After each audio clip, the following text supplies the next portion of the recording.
കോൺഗ്രസിൻ്റെ രീതി AICC survey നടത്താറുണ്ട്, സ്വകാര്യ ഏജൻസികളും സർവേ നടത്താറുണ്ട്. പാർട്ടി സ്ഥാനാർത്ഥികളെ നിശ്ചയിക്കുമ്പോൾ AICCയുടെ സർവേ ഫലത്തോടൊപ്പം സ്വകാര്യ സർവേകളും പരിശോധിക്കും.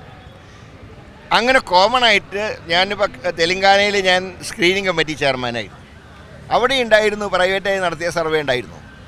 അവിടെ എൻ്റെ അനുഭവം പ്രൈവറ്റായി നടത്തിയ സർവേ ഫലവും AICCയുടെ സർവേയും കൂടെ നോക്കി കോമൺ ആയിട്ട് വരുന്ന പേരുകൾ ഞങ്ങളന്ന് അംഗീകരിച്ചു. ആ സ്ഥാനാർത്ഥികളൊക്കെ ജയിച്ചു. അപ്പോൾ സ്വകാര്യ സർവേ എല്ലാ കാലത്തും നടത്താറുണ്ട്. ഇതൊക്കെ എല്ലാം നടത്തി നോക്കണ്ടേ, എല്ലാ പരീക്ഷണവും നടത്തണ്ടേ. ഒരു കാര്യമുള്ളത്, കോൺഗ്രസ്സിന് കംഫർട്ടബിൾ ആയിട്ടുള്ള ഒരു സീറ്റ് ലഭിച്ചാൽ മാത്രമേ നല്ലൊരു ഗവൺമെൻറ് ഉണ്ടാക്കാൻ കഴിയും. ഇപ്പോൾ ഘടകകക്ഷികൾ ഞങ്ങളോട് പറയുന്നതാണ്, നിങ്ങൾ കൂടുതൽ സീറ്റ് ജയിച്ചു വരണം. ഒരു 60 സീറ്റെങ്കിലും കോൺഗ്രസും ബാക്കി സീറ്റുകൾ ഘടകകക്ഷികളും ജയിച്ചു വന്നാൽ കംഫർട്ടബിൾ മെജോറിറ്റിയിൽ UDFന് ഗവൺമെൻറ് ഉണ്ടാക്കാൻ കഴിയും. അതിനുള്ള എക്സസൈസ് വല്ലതും നടത്തുമ്പോൾ അതൊന്നും അച്ചടക്ക ലംഘനമാണെന്ന് ആരോ ചിലരൊക്കെ അടിച്ചു വിടുന്നുണ്ട്. അച്ചടക്ക ലംഘനവും അതുമായിട്ട് ഒരു ബന്ധവുമില്ല. ഏറ്റവും പുതിയ വാർത്തകളും വിശേഷങ്ങളും വിരൽ തുമ്പിലറിയാൻ Zee മലയാളം ന്യൂസ് എല്ലാ ഡിജിറ്റൽ പ്ലാറ്റ്ഫോമുകളിലും ലഭ്യം.